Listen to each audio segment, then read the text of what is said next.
Hello बच्चों, कैसे हो आप सब लोग। I hope you people are doing well. आज हम लोग जो टॉपिक डिस्कस करने वाले हैं वो है मोशन ऑफ कनेक्टेड बॉडीज़।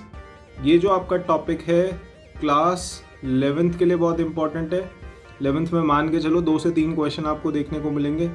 इतना इम्पॉर्टेंट इसलिए भी है कि आप मान के चलो अगर आप जेई के लिए, नीट के लिए या फिर कोई भी स्टेट एंट्रेंस के लिए प्रिपेयर कर रहे हैं तो उन सभी एग्ज़ाम्स में 3 से 4 क्वेश्चन आपको सिर्फ और सिर्फ इस टॉपिक से देखने को मिलेंगे। तो इस टॉपिक को आप मिस नहीं कर सकते, इतना इम्पॉर्टेंट है। अब कोई सी भी बुक उठा लीजिए, दिक्कत ये नहीं है कि टॉपिक क्या है, तो उसके अंदर जो इक्वेशंस बनती है इन बॉडीज़ की वो समझने में दिक्कत आती है। तो विदाउट वेस्टिंग एनी टाइम देखते हैं इन कॉन्सेप्ट को कैसे करते हैं और डिफरेंट सिचुएशंस के अंदर इक्वेशंस को कैसे फॉर्म करा जाता है। तो फर्स्ट जो हम लोग सिचुएशन देख रहे हैं वो देख रहे हैं मोशन ऑफ टू बॉडीज़। हम लोग अज्यूम क्या कर रहे हैं, मान लेते हैं एक बॉडी है मास m1 की जिसके साथ दूसरी बॉडी है मास m2 की और ये दोनों एक दूसरे से कांटेक्ट में है। कांटेक्ट में मतलब दोनों एक दूसरे से बिल्कुल टच में है, बॉडी टू बॉडी टच है। और मान लेते हैं हम फर्स्ट वाली बॉडी के ऊपर एक फोर्स लगाएंगे, फर्स्ट वाली बॉडी के ऊपर फोर्स लगाएंगे, that is from left side. मान लीजिए हमने फोर्स एक्सर्ट करा, तो इस सिचुएशन के अंदर आप ये नहीं कह सकते कि फर्स्ट बॉडी मूव करेगी। एक्चुअल में इस सिचुएशन के अंदर दोनों ही बॉडी मूव करेंगी, तो दोनों बॉडी का एक्सेलरेशन होगा जिस डायरेक्शन के अंदर फोर्स अप्लाइज करिए ये। तो इसके अंदर दोनों बॉडी के अंदर एक एक्सेलरेशन एक्सपीरियंस होगा, दैट इज़ ए। तो मैं कह सकता हूँ m1 जो होगा इसके अंदर भी एक्सेलरेशन a होगा, वो भी पॉजिटिव, और m2 के अंदर भी जो एक्सेलरेशन होगा a होगा वो भी पॉजिटिव, क्योंकि दोनों बॉडी अटैच करी गई हैं। तो इस सिचुएशन के अंदर दोनों सेम स्पीड से मूव करेंगी। इसका मतलब फोर्स का अगर मैं फॉर्मूला लगाऊं F equals to m a होता है। फोर्स का जनरल फॉर्मूला ये होता है, लेकिन इस बार जो फोर्स लग रही है वो एक बॉडी के ऊपर नहीं लग रही है। तो यहाँ पे जनरल फॉर्मूला बन जाएगा force equals to m1 plus m2 into a, क्योंकि दोनों बॉडी एक ही स्पीड से मूव करेंगी इस सिचुएशन के अंदर।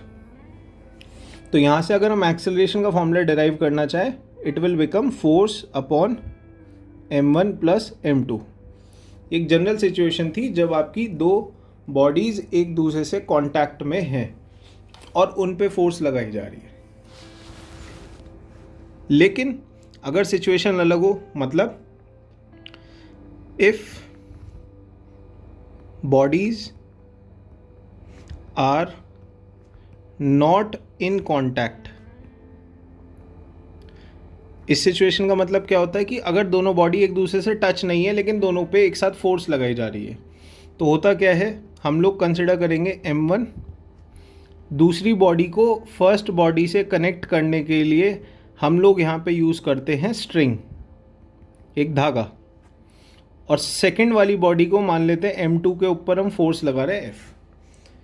तो ये फोर्स लगाने की वजह से फर्स्ट वाली बॉडी मूव होगी और उस फोर्स की वजह से सेकंड बॉडी भी एक्सेलरेशन एक्सपीरियंस करेगी।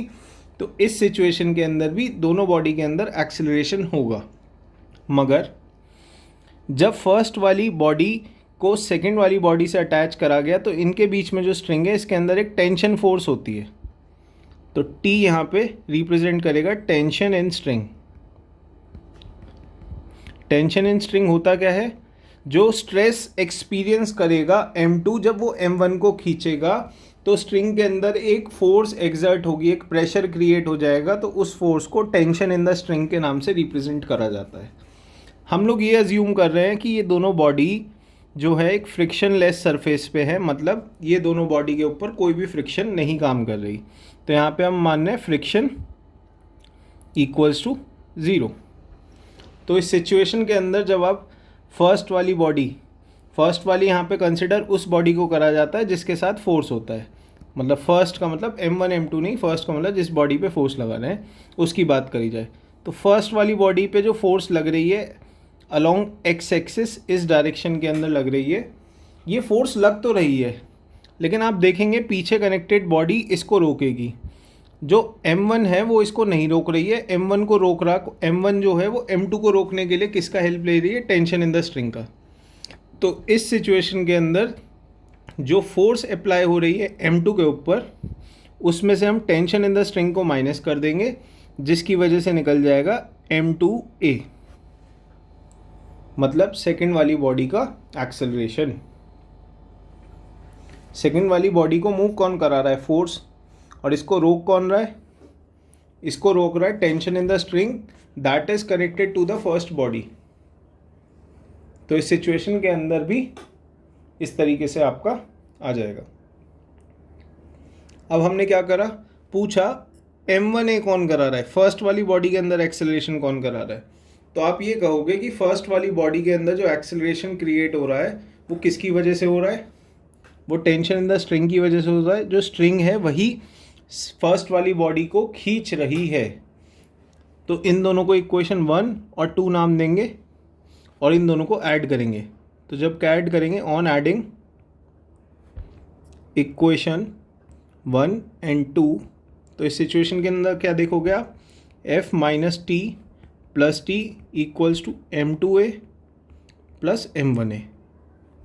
तो यहाँ से m1 plus m2 into a, t से t कट गया, इक्वल्स टू फोर्स।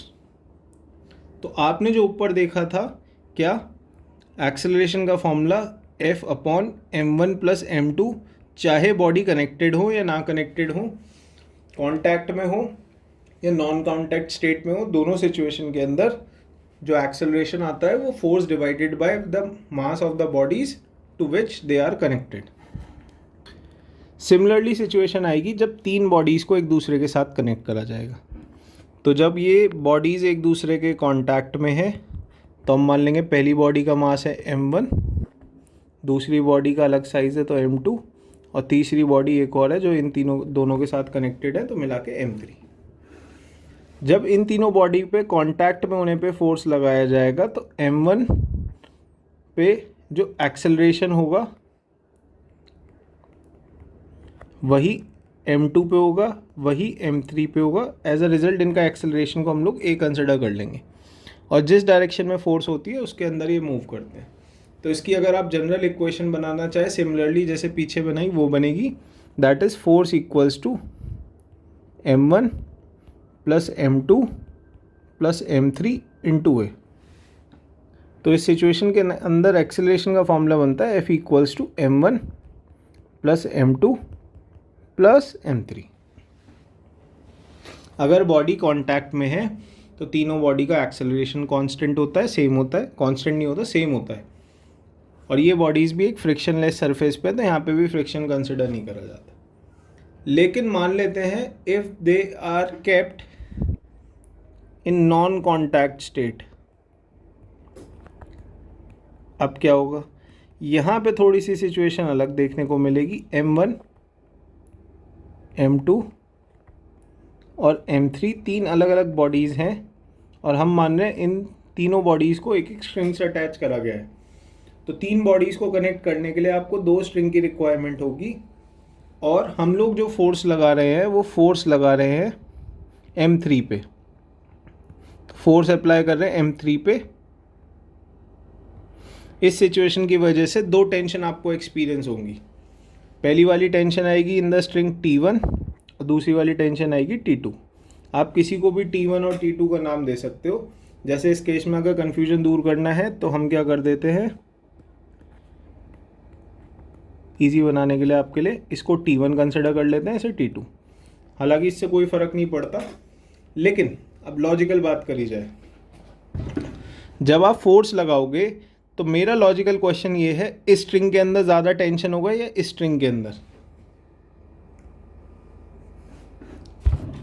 जो टेंशन निकल के आएगा वो T2 के अंदर ज़्यादा होगा कंपेयर टू T1, क्योंकि T2 को दो बॉडी को खींचना पड़ रहा है, m2 को और m1 को, वेयर एज T1 को जो खींचना पड़ रहा है वो खींचना पड़ रहा है सिर्फ और सिर्फ m1 को। समझ में आया? तो अगर मैं एक सडन एक्शन करूं, सडन फोर्स लगाऊं, तो उस केस के अंदर स्ट्रिंग सिर्फ T2 टूटेगा। ये एक लॉजिकल क्वेश्चन है। अगर तीन बॉडीज़ है या तीन से भी ज़्यादा बॉडीज़ हैं तो फर्स्ट स्ट्रिंग जो बाकी बॉडीज़ से कनेक्टेड है वो सबसे पहले टूटेगा अगर सेम मटेरियल का बना है। तो यहाँ पे अगर फॉर्मूला बनाना चाहे तीनों बॉडीज़ का मोशन का, कैसे निकलेगा? अगर m3 की बात करें, उसे मोशन में आने के लिए फोर्स लग रही है F, और उस फोर्स को रोक कौन रहा है?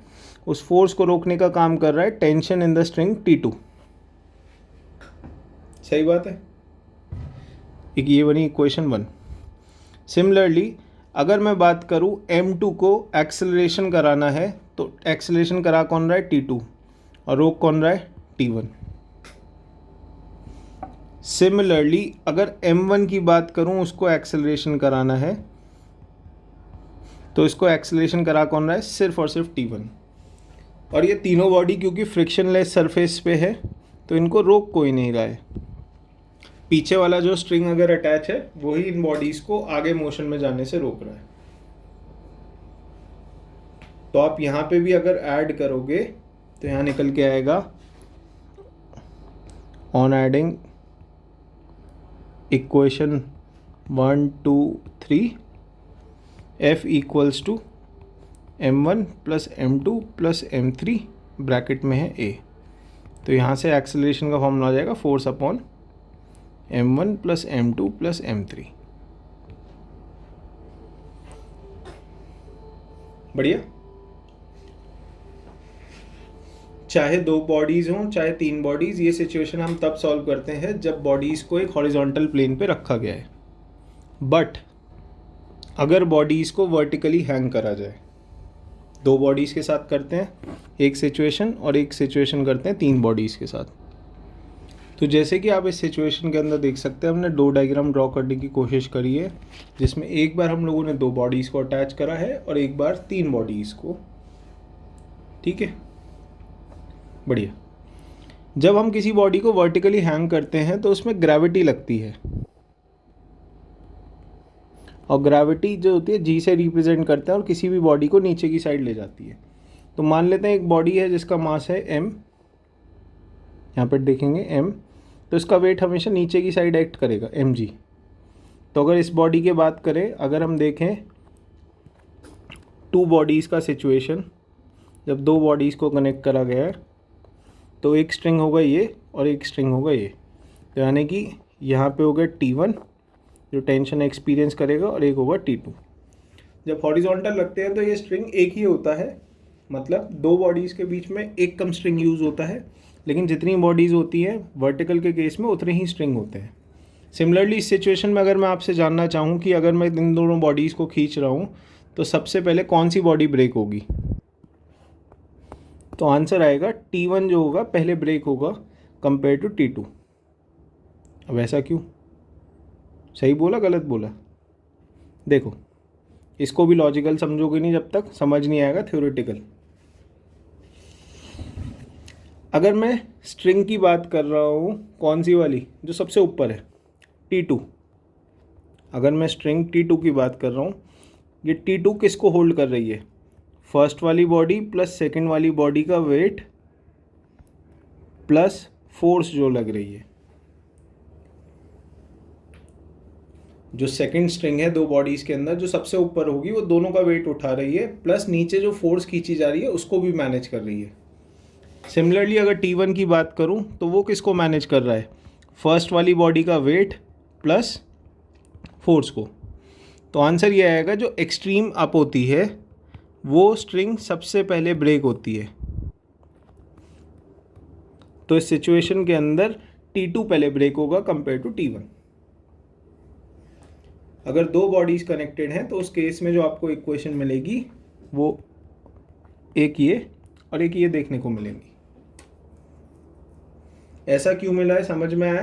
क्योंकि जो मास है वो नीचे की साइड एक्ट करता है और फोर्स भी हम लोग नीचे की साइड लगा रहे हैं, तो उन दोनों को एक साइड लेते हैं और दूसरी साइड पे जो बची हुई फोर्सेस है उनको लेते हैं। अगर मैं ये सिचुएशन लगाना चाहूँ 3 बॉडीज़ का जिसका मास m1, m2 और m3 कंसिडर करा गया, तो आप नोटिस करेंगे इनके बीच में जो हमें स्ट्रिंग्स की ज़रूरत है वो 1, 2 और 3 स्ट्रिंग की ज़रूरत है। तो लॉजिकली देखा जाए T3, T2 और T1।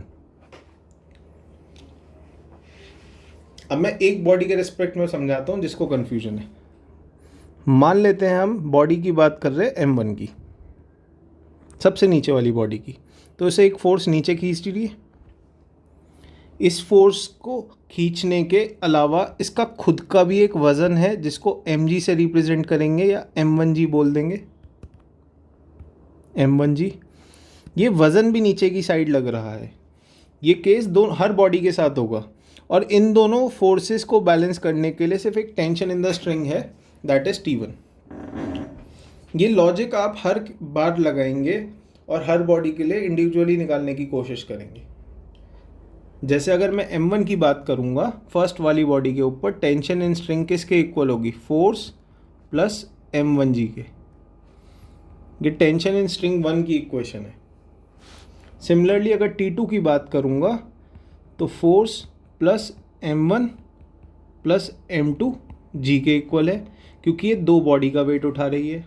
सिमिलरली अगर T3 की बात करूँगा वो force plus m1 plus m2 plus m3 bracket में g, क्योंकि ये तीनों मिलके तीनों बॉडीज़ का वेट उठा रही है। तो जब आप वर्टिकली हैंग करते हैं, जो एक्सट्रीम अप स्ट्रिंग होता है, बार बार बोल रहा हूँ, बहुत बार आपसे पूछा जाएगा, एग्ज़ाम में ना पूछा जाए लेकिन कॉम्पिटिटिव पॉइंट ऑफ व्यू से कौन सा स्ट्रिंग सबसे पहले टूटेगा, कौन सा स्ट्रिंग सबसे बाद में। तो जब आप वर्टिकली हैंग करते हो तो रेड अलर्ट ये कहता है कि इस केस में T3 टूटेगा और इस केस में T2 टूटेगा। ये दो ऐसे स्ट्रिंग होंगे जो सबसे ऊपर हैं और सबसे पहले ब्रेक होंगे। उसका रीज़न बहुत क्लियर है, क्योंकि ये हर केस के अंदर वेट तो उठा ही रहे हैं, प्लस फोर्स जो एक्स्ट्रा आप लगाने की कोशिश करोगे उसे भी बैलेंस आउट करेंगे। बढ़िया, ये आपकी इक्वेशंस हैं वर्टिकली हैंगिंग बॉडीज़ की। जैसे जैसे बॉडी बढ़ती जाएगी तो इन इक्वेशंस को हम बढ़ाते चले आएंगे। अगला जो सिचुएशन आपके सामने है उसको बोलते हैं एटवुड्स मशीन। घबराओ मत, नाम से एटवुड मशीन है क्या उसको देखते हैं। तो जैसे आप डायग्राम में देख पा रहे हैं, एटवुड मशीन जो है वो एक पुली होता है। नाम से नहीं घबराना, एटवुड मशीन क्या है, एक पुली मतलब एक पहिया जिसके ऊपर एक धागा बांधा गया है और दोनों धागे के एंड पे दो अलग अलग बॉडीज़ हैं। बढ़िया, अब इस सिचुएशन के अंदर देखेंगे कैसे मोशन होता है। मैं जानता हूँ क्योंकि ये भी एक सिचुएशन है जिसके अंदर वर्टिकली हैंग्ड बॉडीज़ है, मतलब हवा में लटकी हुई बॉडीज़ है, तो इन बॉडीज़ के ऊपर भी जी यानी कि ग्रेविटी का इफ़ेक्ट होगा। मतलब अगर कोई भी बॉडी m है तो उसे ग्रेविटी नीचे की तरफ खींचेगी। तो एक पहिए के ऊपर अगर एक धागे से मैं दो अलग अलग मासेस के बॉडी को टांग देता हूँ तो होगा क्या। मैं मान रहा हूँ जो m2 है वो ग्रेटर देन m1 है। डायग्राम में भी देखेंगे m2 बड़ा सा दिख रहा है, तो होगा क्या, क्योंकि वो भारी है तो ये नीचे जाने लगेगा, ये नीचे जाने लगेगा। लेकिन इसके बावजूद ये नीचे जाएगा, पहले समझना पड़ेगा कि इसकी ग्रेविटी नीचे लगेगी m2g, इसकी लगेगी m1g। दोनों का अपना अपना वज़न है। तो मैंने आपको कह दिया m2 ग्रेटर है, मतलब सेकंड वाली बॉडी भारी है। ये इस वाली बॉडी को हमने कंसिडर करा है भारी। तो ये जो पूरा सिस्टम होगा, ये जो धागा होगा इस साइड मूव करने लग जाएगा। ट्रू। ये दोनों बॉडीज एक ही स्ट्रिंग से अटैच हैं, तो इन स्ट्रिंग के अंदर टेंशन होगा T। इसका टेंशन होगा यहाँ और इसका टेंशन होगा यहाँ। Tension in the string will be experience this. दोनों बॉडी मोशन शो करेगी। जिस स्पीड से फर्स्ट वाली बॉडी नीचे जाएगी विद द एक्सेलरेशन a, क्योंकि वो भारी है, उसी स्पीड से फर्स्ट वाली बॉडी ऊपर उठने की कोशिश करेगी। तो इनकी इक्वेशन कैसे फॉर्म होगी। अगर मैं कह रहा हूं जो भारी बॉडी है that is for heavy body, second वाली बॉडी का जो मोशन होगा वो m2g की वजह से हो रहा है, मतलब उसके वज़न की वजह से हो रहा है। उस वज़न को रोक कौन रहा है, जो स्ट्रिंग से वो अटैच है माइनस का T, और इसकी वजह से मोशन किसका हो रहा है, m2 है। सेकेंड वाली बॉडी का जो मोशन का इक्वेशन आएगा वो आएगा उसका वज़न minus tension in the string, that will be your equation 1। जो भी बॉडी आप कंसिडर करोगे भारी, उसका wait minus tension in the string will move it downward. Similarly अगर फर्स्ट वाली बॉडी की बात करें फॉर लाइटर बॉडी,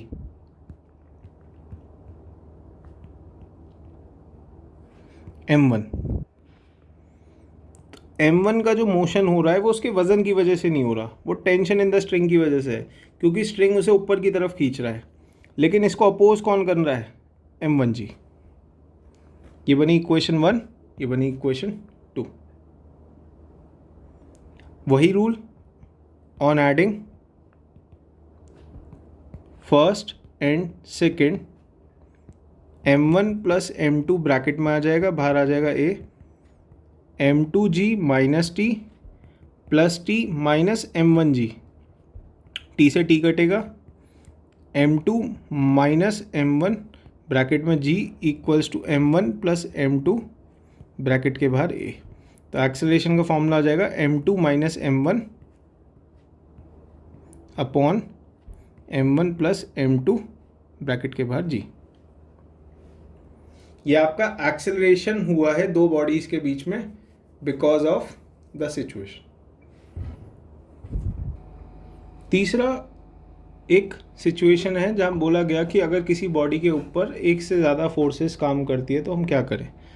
तो उस सिचुएशन के अंदर हम लोग लामीज़ थ्योरम का यूज़ करते हैं। अगर एक बॉडी के ऊपर या एक सिस्टम के अंदर F1, F2 और F3 तीन फोर्सेस एक्ट कर रहे हैं, बट इन फोर्सेस का जो एंगल है वो अलग है, मतलब ये तीनों फोर्सेस एक ही बॉडी के ऊपर अलग अलग एंगल से एक्ट करती हैं। तो इसको सॉल्व करने का तरीका क्या है? बोला क्या गया, जो भी बॉडी है उसका फर्स्ट फोर्स जो है F1, इसके अपोजिट में जो दोनों बॉडीज़ हैं उन दोनों के बीच का एंगल अल्फ़ा। तो यहाँ पे हो गया F1 upon sine pi minus alpha equals to second body के अपोजिट दोनों बॉडीज़ के बीच का एंगल, दैट इज़ अगर F2 के बारे में बात कर रहे हैं तो इसके अपोजिट एंगल हो गया ये। तो यहाँ से इक्वेशन बनी F2 upon sine pi minus beta equals to F3। F3 के अपोजिट वाला एंगल ये है F3 और F3 के अपोजिट है गामा, तो साइन पाई माइनस गामा। तो ये हो गया formula F1 upon sine alpha equals to F2 upon sine beta equals to F3 upon sine gamma. Alpha beta gamma are just the angles that are used to associate and explain this. तो इसी के साथ हम लोगों ने connected bodies का motion calculate करने के लिए जितने भी बेसिक फार्मूलाज हैं वो कैसे बनते हैं वो हमने सीखे। नेक्स्ट वीडियो के अंदर हम इनके न्यूमेरिकल समझेंगे। अगर आपको वीडियो अच्छी लग रही है और कोई डाउट है तो दोनों सिचुएशंस के अंदर आप कमेंट्स कर सकते हैं। चैनल को सब्सक्राइब कीजिए। All the best.